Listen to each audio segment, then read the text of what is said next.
Hello my friends and welcome. Let's go for the frontline updates because there are some significant changes. It seems like Ukraine went on a new stage of the counterattack.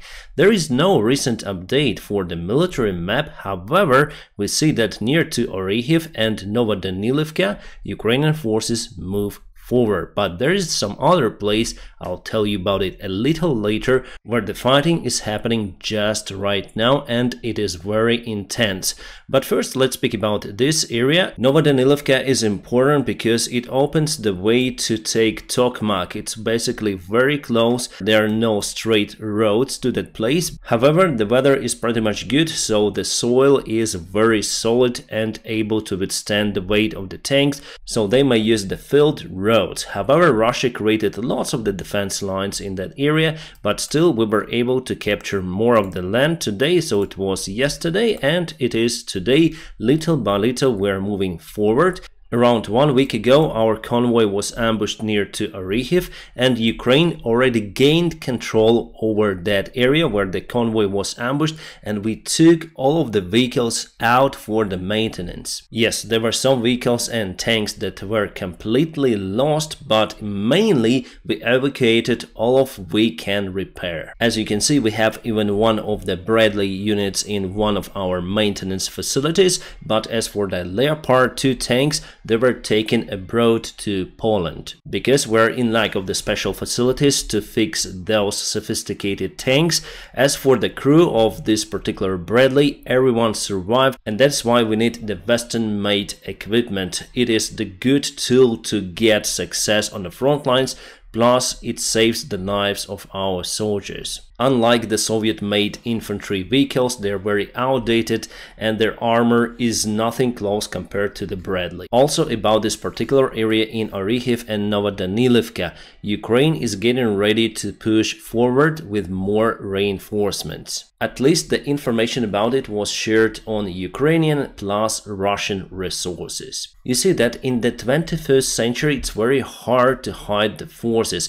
It was very hard during the Second World War, but now with all of those surveillance, satellites and the drones, our enemy knows where we are, unfortunately. However, the lack of the competence of the Russian command plays in favor of Ukraine. So as for the information which is also coming from our enemy side, Ukraine is planning the night attack using the advantage in the night vision that installed on many of Western-made vehicles. Not only the night vision but also thermal cameras, which are much better compared to the Russian-made cameras. Going to the west to Lobkova, everything was more or less calm there today because the International Atomic Agency is now working in Energodar and this area is kind of close. There's the hot military conflict ongoing, so the director of the Atomic Agency was worried about his own safety, but finally he went to Energodar nuclear power plant and they're inspecting the water reservoir. It is now the main concern for the nuclear power plant. Near to Velika Novosilka, it was the hot day. Ukraine tries to move down the river and tries to get Rivnopil under the control, but according to the military map update, today there were no any changes. However, the Ukrainian army started the counterattack near to Vuhledar in two of the directions, and today I published some of the videos on my Telegram channel with actual fighting from that area. It is hard to say whether this move from Ukrainian side was successful. We also used the Western-made vehicles for that, but not the heavy ones. Let's go to the northeast to Marinka. There is also the heavy fighting ongoing. Ukraine tries to get all of the village under the control. Actually, this is not the village but the small town that was completely demolished. There is not a single building left, so the fighting is continuing for the ruins and for the control of the frontline zone. From what we know, Kadyrovites established some of the soldiers in that area, but those were attacked by Ukrainian rockets. By the way, today we still don't know the destiny of Delimhanov,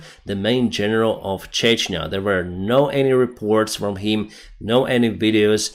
So as I understand, something really happened to that guy. As for the Bakhmut area, there was the significant fight today and the 3rd Assault Brigade moved forward, so I expect them to liberate Kryshivka very soon, and if we do it, we can go to Opetne and then to the Bakhmut from the south.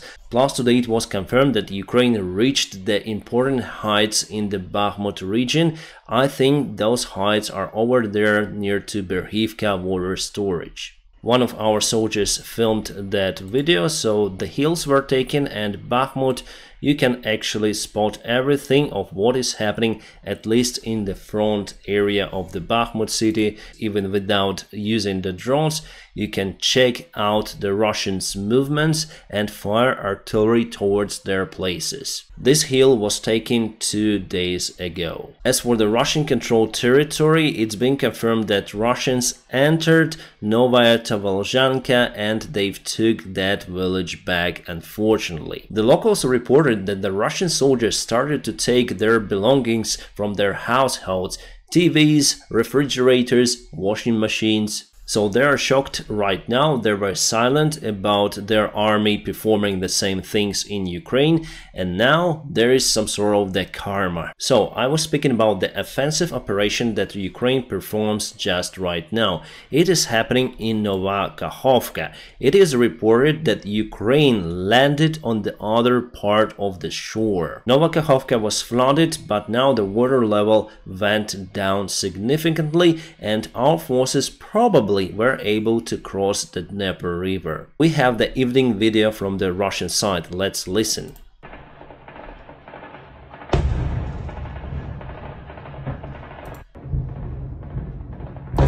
As you heard, there is the fighting. Ukrainian soldiers used the automatic rifles, and also there were some booms, so the heavy vehicles also could have crossed the Dnieper River. Actually, it should be the proper spot for the Ukrainian counterattack. Yes, we are unable to send more reinforcements. For that, we need the reliable bridge, but using the boats and using amphibious vehicles that was sent to Ukraine by our Western allies, we may liberate the part of the land in this area and create the hub for our supplies, and later on we're gonna get the Panton Bridge ready and send more reinforcements to the area. So actually this question could be solved. President Zelensky in his interview to NBC News said that the counterattack goes slowly right now because Ukrainian army hasn't sent all of their reserves. We are still searching for the weak spot in the Russian defense lines. He said that Russia prepared for this counteroffensive and it is kind of hard for our army this time. Nevertheless, President said that the counteroffensive should be successful. In that case, we're gonna win the war. This image was published on Twitter saying that it is the plan for Ukrainian counteroffensive. I'm not sure about it. Our general command only knows how the counterattack is planned, and I guess that those plans might be corrected on the way. As you can see here, the main vector is in Berdansk and also in Melitopol. By doing so, Ukraine may cut Russian army into pieces, let's say. But you know, it's just someone's idea. We'll see how it's going to happen. The main battle still awaits ahead. There was the new Ramstein meeting today. Lloyd Austin said that Russia continued to publish thousands of pictures that made from 10 of the perspectives of destroyed Ukrainian or ambushed Ukrainian Leopards and Bradleys. Putin said that Ukraine lost around 25% of all of the Western help in that attack, which is complete nonsense. Lloyd Austin says that even though it's very hard to predict the outcome of the Ukrainian counterattack, Ukraine has everything to make it a successful special military operation. And again, the new military help was announced for Ukraine. We have the joint statement from Denmark, Netherlands, UK and USA to provide the air defense rockets for Ukrainian army, and we know that transfer of the rockets already has been started and will finish in a couple of weeks. Plus, we already have the confirmation that the F-16 type rating course for our pilots has already been started in some of the European countries. Alright, here's the most recent photo of Grossi, who's the director of the International Atomic Agency, and he went to the Russian-controlled, temporary controlled territory. You can see lots of the Russian propaganda journalists, and here they launched the fountains to show that they have enough water for cooling. Grossi stated that for now everything is safe for the nuclear power plant, but they need to get new water to reservoir, otherwise it could escalate. For how long it may continue to be safe, we don't have this information. Denmark and Netherlands will send 14 more Leopard 2 tanks to Ukrainian army. Unfortunately, those tanks will be delivered not in a few weeks, but at the beginning of the next year. Politico, with their article that the counteroffensive success is very important for the White House because soon there's gonna be rallies and the United States will enter this pre-election protest. But here we need to be patient with the Ukrainian counteroffensive because we have just a single chance for it. We have resources for a single counteroffensive this year. Even though that United States and other allies continuously say that they will support Ukraine as long as it takes, we know the reality that everything depends on the policy, on the Congress, on the White House, and also on success of Ukrainian army. I think that is what Putin awaits right now. He's waiting for the election year and he wants the White House administration to change or the Congress to change as well. He wants allies to stop supporting Ukraine in the long-term perspective. He wants to secure the current status quo. He wants to get more weaponry, and in a few years he'll try to attack Ukrainian territory again, including Kiev. So the only important way is to support Ukraine with every means just right now, also with fighter jets, with the long-range missiles, for our army to be more successful on the front lines. I just hope that it will be like that. President Zelensky also said that he is quite concerned about the possible White House administration change after the elections. Ouch! One of the United States senators blocked the transfer of the HIMARS systems to Hungary. Hungary signed a contract with Lockheed Martin for more than $700 million for those HIMARS. However, I think that we're gonna get those, not the Hungary. Hungary doesn't have the rocket artillery systems in their army, so this contract was quite important for them, but not anymore. Alright, Kadyrov published the photo with Davydov and they're looking at some sort of the map. Maybe it is the Ukrainian map or the part of the front lines, but this is an old photo. Yet we don't have any kind of the proof that Davydov is alive, I mean photo or video. Russians say that the Ukrainian intelligence director Budanov was severely injured and now he is in Germany in coma state. It reminds me the story about Zaluzhny, so maybe Putin on his next press conference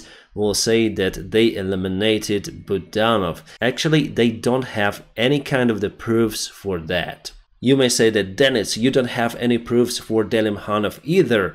Yes, but the information about Davydov was coming from the Russian side, from their official faces, from Kadyrov himself, from the Russian speaker of their parliament, and they all said that something went wrong. But Budanov, Russia reported that he was wounded on 29th of May, but actually Budanov recorded the video after 29th of May, just after Ukraine started the counteroffensive operation, where Budanov was just silent. For the first time in the history, Israel will sell around 200 Merkava tanks to European consumers. Theoretically, those tanks may appear in Ukrainian army. I may say that it is not the ideal tank for the Ukrainian warfield. It has lots of the disadvantages, especially for Ukrainian terrain. If you want, I can make one more video particularly about this tank, but we'll see anyways, and it may play its own important role, but we need to use this tank for particular operations. But yet we don't have it in Ukrainian army, so it's very early to talk. The good thing that Germany will handle the demining vehicles based on the Leopard 1 tank. We lost some of the vehicles like that based on the Leopard 2. For successful move in, we need those as soon as possible. The Swedish BMPs CV9040C were spotted in Ukraine already. We were promised with around 50 of those combat vehicles, and those are awesome. This is the Ukrainian Leopard 2A4 that was evacuated from the front lines. As you can see, it got the damage right into the turret, right on the top. Unfortunately, there is the place for one of the soldiers a little bit in front of the commander, so this guy is responsible for aiming and targeting the target. Unfortunately, I think that gunner at least got wounds, and this tank, I think we can repair this metal, but metal is not as important as human lives. One more Leopard 2A4 that was evacuated. As you can see, our guys put some of the woods just under it to pull it out from the stack position. As for this tank, I think more or less it is okay. One more image of that particular Leopard tank. As you can see, the tank is okay, probably it just got stuck in that terrain. The Bayraktar company started the tests of the small cruise missile that could be launched from their drones, and the range of this cruise missile is 200 kilometers. That is the same range of the Bayraktar itself. Well, it behaves like a standard cruise missile, is just a little smaller, but very smart. Bayraktars are quite vulnerable against the Russian air defense systems, and those cruise missiles may help to avoid the range of the Russian air defense. My friends, now press the like to this video, and also if you want to support my job, there will be some links in the video description just below. You may support me on PayPal, Patreon, or just on the sponsorship on my YouTube channel. Thank you so much for your awesome support. I wish you all a peaceful sky wherever you are, and have a great time.